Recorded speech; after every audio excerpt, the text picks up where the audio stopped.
No, non sarò io il candidato presidente. La risposta è lapidaria e gela alcuni bookmaker della prima ora. Giacomo Possamai, già capogruppo in Consiglio Comunale a Vicenza, non sarà l'antizaia del Partito Democratico. Di lui si stava parlando insistentemente nelle ultime ore, anche se resta aperta la strada di un ticket con il vice sindaco di Padova Arturo Lorenzoni, altro nome che circola con prepotenza e al quale potrebbe dare il suo supporto attivo. Certo, il tempo stringe in casa Dem e a dirlo è lo stesso Possamai. I veneti e tantissimi nostri elettori si aspettano però una scelta in tempi brevi. Io credo e spero che entro questa settimana finalmente sia il momento di mettere in campo non solo un candidato che sfidi Luca Zaia, ma anche un progetto politico che renda il Veneto contendibile e che ci porti a voltare pagina. Intanto si è chiusa a mezzogiorno la fase di autocandidature per il Consiglio regionale promossa dal Movimento 5 Stelle attraverso il blog. Prima ci sarà il controllo delle documentazioni presentate, poi, forse tra mercoledì e giovedì, una fase di esposizione pubblica dei nominativi sui quali si pronunceranno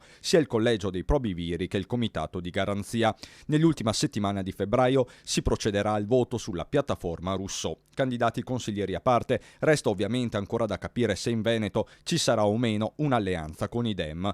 In casa centrodestra invece tutti guardano alle mosse di Zaia, che a margine della BIT di Milano ha detto che scioglierà la riserva sulla candidatura 45 giorni prima del voto. Idee chiare invece per i Fratelli d'Italia. Fratelli d'Italia auspica che si trovi la quadra per correre tutti assieme in centrodestra, perché questo è lo schema che si è stradimostrato vincente, ma che soprattutto è quello che la stragrande maggioranza dei nostri cittadini italiani, ma anche veneti, vogliono.